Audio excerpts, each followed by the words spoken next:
Nemesis T-type. He's a creature known by some particular names, especially the most popular one that dubs him as the Relentless Pursurer. He was a tyrant-based model that was genetically altered for enhancement by Umbrella Pharmaceuticals. Umbrella's ultimate goal was to mass-produce creatures that had peak human intelligence that could be controlled via biological warfare. The US division focused on this goal, with the first strain of the T-virus being implemented, while the European division decided to create a parasite that will keep the creature's objectives in order. If we want to get technical, then the findings of these efforts date all the way back to the 1960s during the family tragedy of Lisa Trevor at the Spencer Mansion. Lisa was a test bed for various illegal experiments alongside her mother for research development on the progenitor virus. The retrovirus was injected with no effects on Jessica Trevor. However, Lisa was responsive to the virus. It was then decided that Jessica Trevor would be eliminated as the virus continued to develop signs within Lisa. This involved a hunched posture, facial decay, a familiar eyeball growth in the back of Lisa, alongside a strong resilience to firearms that would shape this foundation of the NE parasite and the G virus. The discovery of the G virus was in fact 21 years after the administration of the progenitor virus. The prototype parasite, which we had delivered from a laboratory in France, was administered to the sample specimen. The sample specimen took in the parasite without showing any signs of adverse reaction. The lack of any reaction was an unsolved mystery, but now everything is clear to me now. The prototype parasite was incubating in the sample specimen's body for 21 years. Then, from that incubating state, the prototype suddenly mutated. Evolved may be a more appropriate word to describe it. This observation gave me more insight in my research. Through further modification and testing, I was able to derive a method to create the G that surpasses the performance of the T. This was the breakthrough that would change the future of the BOW's history. I cannot wait to see the look on Alexia's annoying face when I finally announce my research, but unfortunately, I'll have to wait a few more years to completely verify my findings. William Birkin. The company realized there was a fatal flaw with the conception of the T virus. Victims infected with T would gradually start to lose their humanity and fleeting intelligence, as perfectly evidenced by the Keeper's diary in the mansion incident, also with the various zombies roaming around the complex. The ultimate bioweapon, dubbed T-002, was the ultimate evolution of the T virus that could turn a man into a tyrant, even if it was a 1 in a million chance. They succeeded with their efforts, but the current issue was the tyrant's premature nature to act on its own free will. Once it was released from captivity by Wesker, it immediately attacked him, showing that any obedience to its original creator is lost in the shuffle. Umbrella then entered a redevelopment phase, since the T-103 was a large success for them to reproduce more tyrants, so they decided to combine the efforts from the Umbrella Europe division and combine the parasite into a T-103 test subject. This parasite would latch onto the vertebrae via injection. The parasite then would feed on the T virus from a cellular level. This level of consumption would ultimately form its own unique brain within the body. The parasite then would hijack any leftover central nervous system, and then it would rearrange it completely to fit the parameters of the host parasite. No full free will necessary, just goals to be crushed like a keg at a frat party. The brain of the Nemesis is a very fascinating and intriguing thing because, due to its complex thinking, it can be allowed to solve problems on its own, improvise on its own, and have the ability to wield weapons prominently, making it way more intelligent than the T-103. The origin of this man, who morphed from just a regular human to a T-103 tyrant to the Nemesis, is mostly left up to our interpretation. It was either a poor bastard who was a test subject who unwillingly got captured, or it was someone who was willing to subject himself to various experiments with the virus. In the Biohazard 3 Last Escape official guidebook, it was stated that as soon as these Nemesis test subjects gained a sense of self, they tried to escape the laboratory where they were contained. This was written as plural, meaning there was possibly multiple test subjects that got injected with the NE parasite. I assume though, the only one we've seen so far is the Nemesis in Resident Evil 3 Nemesis, and all the other test subjects are probably dead in a ditch, dead somewhere, because they're nowhere present in the full game. Maybe the remake could touch upon this plot point, but I doubt it. It would be cool to see the dead remains of these Nemesis test subjects, and it's clearly stated that their body could not handle the virus if it was in the remake, therefore they couldn't take it. The central nervous system broke down, it wasn't able to handle the injection too well, and they died. Make up some excuse, I don't know.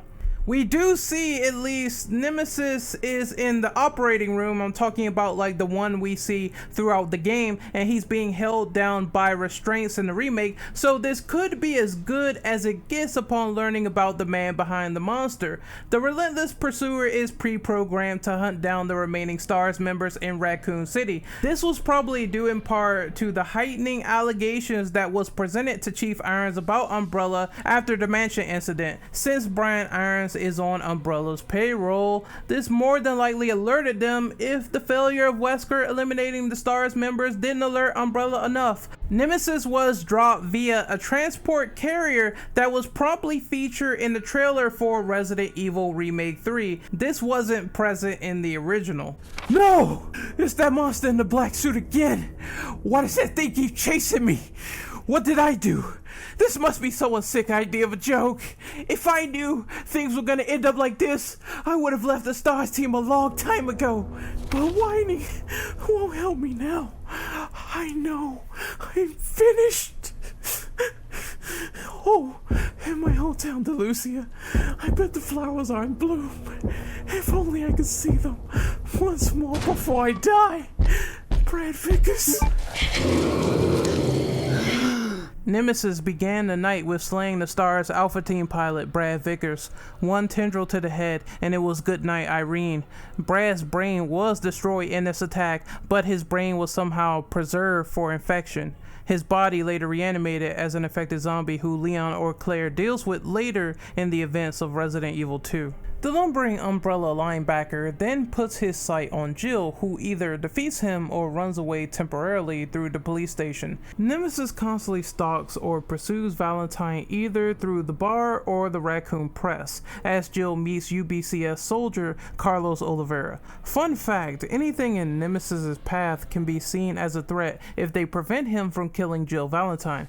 This extends to zombies or other BOWs blocking his path. Humans also will suffer the wrath if they offer too much resistance to stop him from his mission. Just because he's programmed to kill Jill and STARS members does not mean he will not kill others impeding his progress. A series of battles later leads to the clock tower, where Nemesis prevents Valentine from escaping once more as he shoots down an escaped chopper with a freaking RPG. Another fun fact, Nemesis will have an expanded range of weapons, which I assume Umbrella Europe will be supplying in the form of airdrops, since he wields a flamethrower these days. Burn, baby, burn.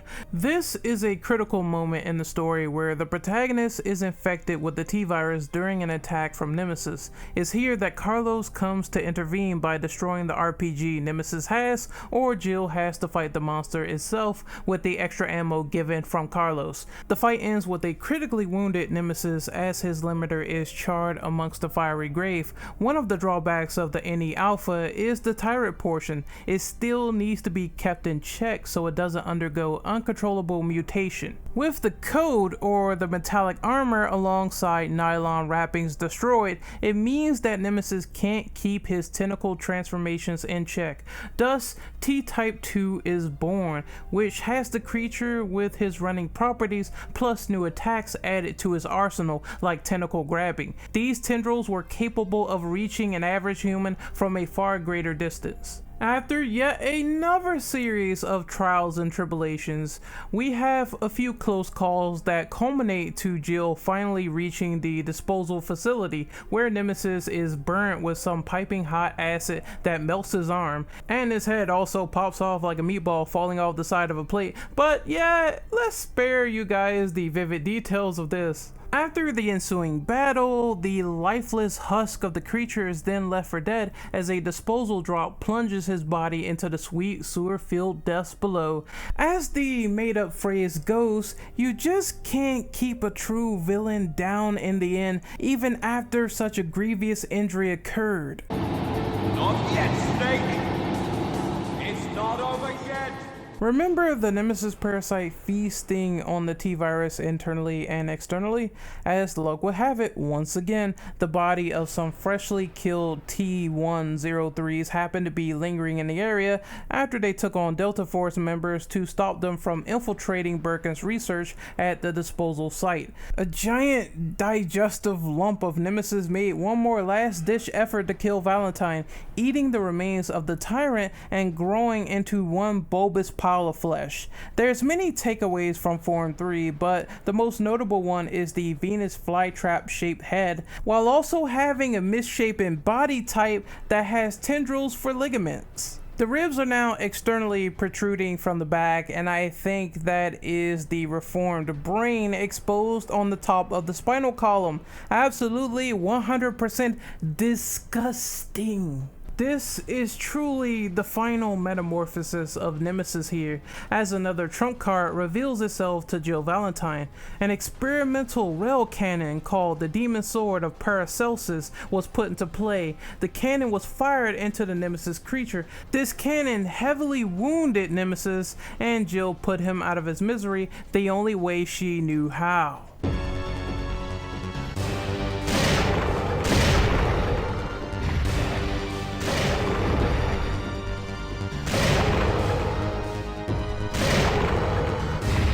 Stars, I'll give you stars.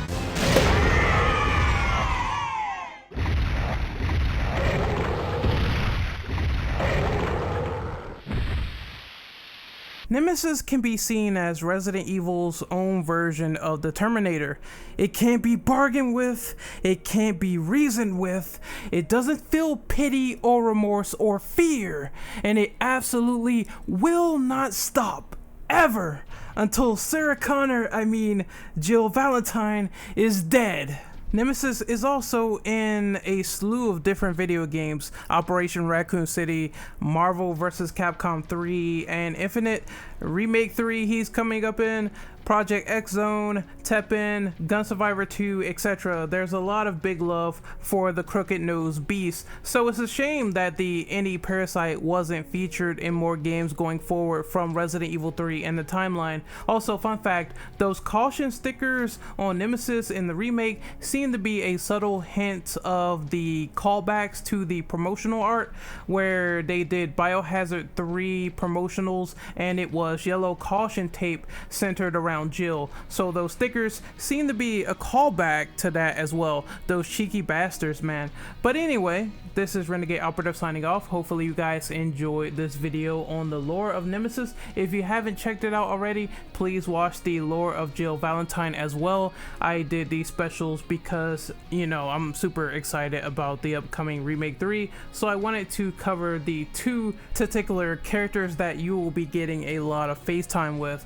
Once again, be sure to like those videos, like this video, subscribe, comment below, let me know how you felt about the coverage and the lore of Nemesis. What do you think of the NE parasite and its fascination? Do you really like Nemesis as a relentless pursuer? Are you annoyed by him when you play RE3? What are you looking forward to the most when you actually do play against him in this remake? And what do you think about the little tidbits like him having more weapons in the remake? Sound off, let me know. And once again, thank you guys so much for watching, liking the videos, sharing the content. I really appreciate it. It really helps me out in the long run. Again, thank you guys for being here, and as always, be good people and take care. See ya.